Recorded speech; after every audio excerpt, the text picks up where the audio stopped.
Salom do'stlar, sizlar bilan Rahimov Kamronbek va biz bugungi C++ dasturlash tilida ikkinchi darsimizni boshlaymiz.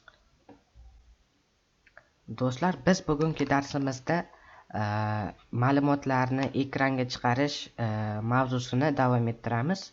Qanunda biz boshladik. Do'stlar, biz bugun sizlar bilan uchburchak yuzasi, kvadrat perimetri, aylananing diametri topib beradigan dastur tuzishni o'rganamiz. Bo'lmasa do'stlar, biz birinchi uchburchakning yuzasini topishdan boshlaymiz. Buning uchun bizga nima kerak? Include EStream kutubxonasi using namespace std kerak va int main. Shularni yozib bo'lganingizdan so'ng biz programmamizni boshlashimiz ham mumkin. Buning uchun biz float a va b o'zgaruvchilarni yozib olamiz. Keyin esa cout a teng deymiz. A teng sin a ni kiritib olamiz. Keyin esa cout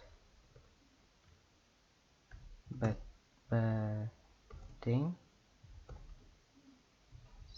sin b. Demak, biz buni kiritib olamiz. Do'stlar, uchburchakning yuzasini topishning formulasi qanday?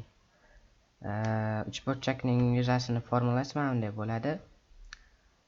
A ko'paytirilgan b bo'lingan 2 ga. Mana shu uchburchakning yuzasini topish formulasi bo'ladi. Endi biz natija deb olamiz mana bu yerda. Natija teng qilamizda. Mana bu a ko'paytirilgan b bo'lingan 2 natijasi bo'ladi. Va endi hozir mana tekshirib ko'ramiz. Kompilyatsiya. Va mana do'stlar, dasturimiz kompilyatsiya bo'ldi. Endi misol qilib kiritish uchun biz 10 deylik. Ikkinchi b'da 5 deymiz. Mana natija 25 chiqdi. Demak, a ko'paytirilgan b 50 bo'ladi. 10 ni 5 ga bo'lyapti va natijasida 25 chiqarib beryapti. Do'stlar, sizga yana ma'lumot aytib o'taman, bir ma'lumotni. Mana hozir agar bu dasturni har doim davom ettirmoqchi bo'lsangiz, ya'ni bir marta ishlatib emas, ya'ni ko'p martalab ishlatmoqchi bo'lsangiz, uning uchun biz mana bunday qilamiz. Main qaus, ikkita qaus va virgul, tochka virgul, nuqta virgul. Mana shunday yozsa, hozir bizni dasturimiz davom etaveradi. Siz chiqib ketmaguningizcha mana 10 yozamiz, 5 yozamiz. Natija 25 chiqardi. Mana yana a ni kiritishimizni so'rayapti. Demak, bizni dasturimiz davom etyapti. Mana natija 25. 50 20. Mana natija 500 chiqdi. Agar tushunib olgan bo'lsangiz do'stlar, biz kvadratni perimetrini topib beradigan dasturga o'tamiz. Tipa qismini yozib olaylik. Endi dasturni o'zini yozishni boshlaymiz. Birinchi biz float har doimgidek a va b o'zgaruvchisi kerak bo'ladi. Float xatolik ketib qoldi. Cout a teng sin a cout b teng sin b qilamiz.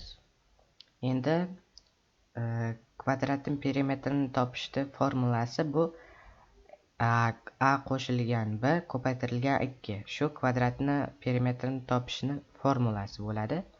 Buning uchun biz nima qilamiz? Cout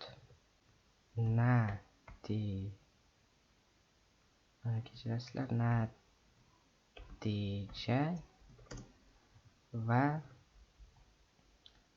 2 ko'paytirilgan a plus b. Mana yozib oldik. Dasturimizni endi biz main dasturimiz davom etaverishi uchun main ham qo'yib ketamiz. Mana hozir kompilyatsiya. Do'stlar, va mana dasturimiz ishga tushdi. Endi A ni 10 deb kiritamiz, B ni 5 deb kiritamiz. Mana natija 30. Va mana A ni qaytadan kiritishimizni so'rayapti, chunki biz davom ettirib beradigan operatorni ham yozganmiz. O'shaning uchun programmamiz davom etib ketaveryapti. Olmish mana 220. Do'stlar, agar bu dasturimizdan tushunib olgan bo'lsangiz, biz aylanani diametrini topib beradigan dasturga o'tamiz. Bizga o'zgaruvchi kerak.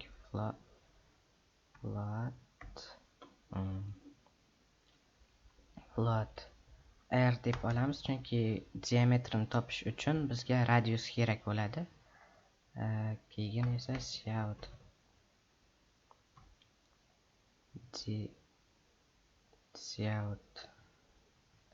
teng sin r ni kiritib olamiz, radiusini, ya'ni keyin esa diametrni topishni formulasi. Radiusni, ya'ni aylanani radiusini 2 ga ko'paytiriladi. Shuning uchun biz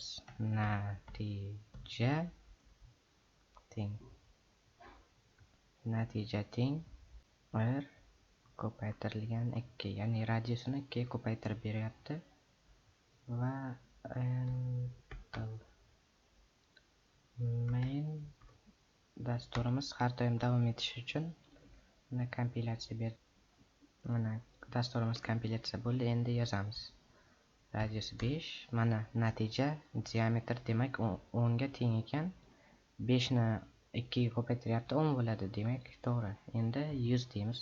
10 deylik, mayli. Mana 20.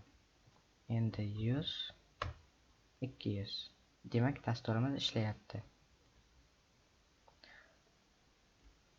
Do'stlar, va mana bugungi darsimizni ham tugatib oldik. Do'stlar, agar sizga darsimiz ma'qul kelgan bo'lsa, albatta like bosishni unutmang va bizning kanalimizga obuna bo'ling. Hammaga xayr, sog' salomat bo'ling.